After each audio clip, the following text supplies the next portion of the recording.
"Hi, Dad, we have a gift for you," Ben shouted joyfully as soon as he came into the living room. His older brother Enrique came in with him.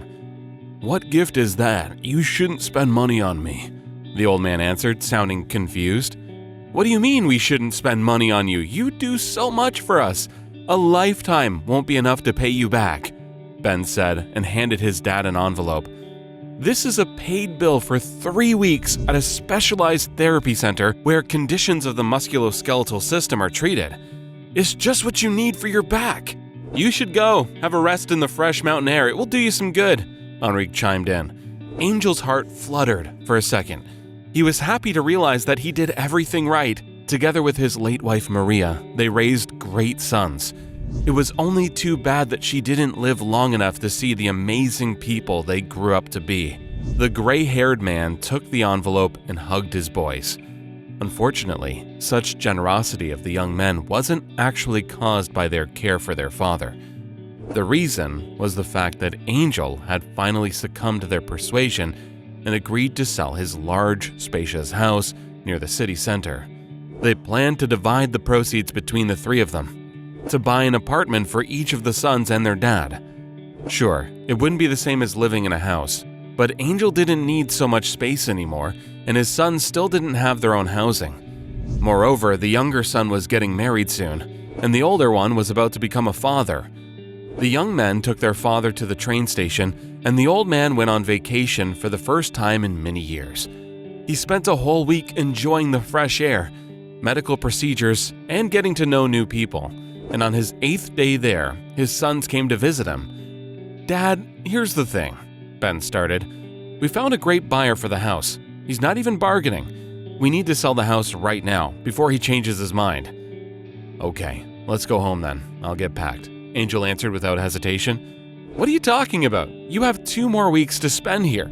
We've brought all the documents so you wouldn't have to leave the center. We'll just have to go into town so you can sign a power of attorney for one of us, and we will sell the house ourselves. We'll store your stuff for you in the meantime. And when you get home, we'll find you an apartment together," said Enrique. The old man wasn't particularly enthusiastic about this idea, but he agreed to it nonetheless, especially since he had prepared the house for sale before he left. He even got all the documents in order. Angel did everything his sons asked of him and continued with his vacation. 2 weeks later, he came home full of energy. Angel's sons picked him up at the train station. "So, how did it go? Did you sell the house?" the father asked. "Yes, everything went great. We sold the house, and Enrique even managed to get himself a house already," Ben said. "That's great. Now you can help me find my own place too," the father was delighted. "We've already found a good option for you," Ben grinned. "Why?" "I wanted to find a home I like, since I'm the one who's going to be living there." Angel was indignant. "It's okay, Dad. I think you'll be fine at the place we found for you," Enrique tried to reassure his father. Half an hour later, the car stopped at an old century house. The building was so battered by time that only the walls and half of the roof remained. Angel was shocked by what he saw. "No one has lived in this house for at least 15 years. Why did you bring me here?" Angel's indignation knew no bounds. "Well, you can live here now. Do some work on it," Ben said. "The money wasn't enough for the 3 of us, so I'm sorry. You're already old, so this place will be enough for you." Without waiting for their father to recover, the young man put his bag on the ground and left. Angel stood in his tracks and couldn't say a word. He never even suspected that his kids could be so insidious. The next month went by in a blur. The old man couldn't live in the half-ruined house, so he stayed with his friends, moving from one friend to another every couple of days. But he didn't want to be a burden to anyone. Angel even managed to sue his sons, trying to get back at least part of the money. But everyone only shrugged their shoulders, since the man was in his right mind when he signed the power of attorney. Thus, in the eyes of the law, it was his own fault. Unfortunately, he didn't have the money to hire a good lawyer. He was devastated over the betrayal and his hopeless situation, slowly slipping into the homeless life. As time went on, Angel got tired of spending his nights at train stations and on benches in the park, so he decided to build a small shelter. After wandering around the city, he chose a place near the landfill and started putting together a tiny hut from the materials he found around. "Who are you and why are you rummaging around here?" Angel heard a hoarse voice coming from behind him. The old man turned around and saw a homeless man just like him. The man was slightly drunk and apparently hostile, but that didn't seem to bother Angel, since he expected that sooner or later some uninvited guests would come to see him. "My name is Angel. I have nowhere else to live, so I'm trying to build a small shelter here." "All right, yeah. Are you also planning on rummaging in the landfill? This is our territory. We work here." The stranger was indignant. "I don't want to fight. My kids tricked me into selling my home, and now I don't have a roof over my head. Forced to live out the rest of my life on the street. I simply don't have anywhere to go," the old man explained calmly. Hearing Angel's story, the homeless man's face changed. It even seemed for a second that he was going to cry. "My daughter did the same thing to me a long time ago.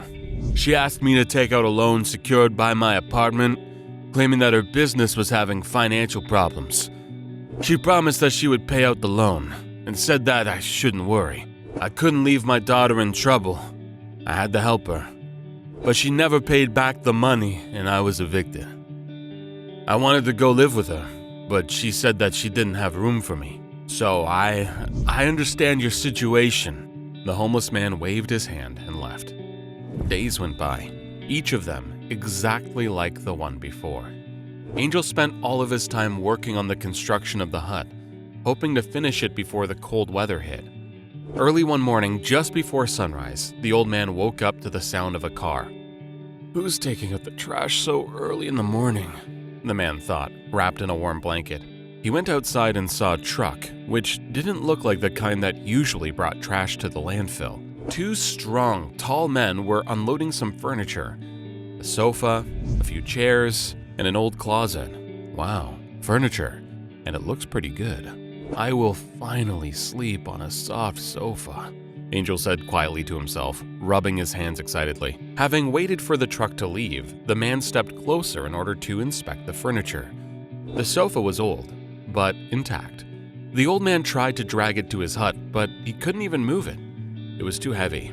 The man raised the seat, hoping to take the sofa apart and carry it over piece by piece. But he was shocked by what he saw inside. There was a young woman there. She was well dressed, but very pale. Angel rushed to try to bring her to her senses, but the stranger didn't open her eyes, and it was clear that her breathing was weakening. The old man got seriously frightened and started CPR. Fortunately, he trained for it during his time in the army.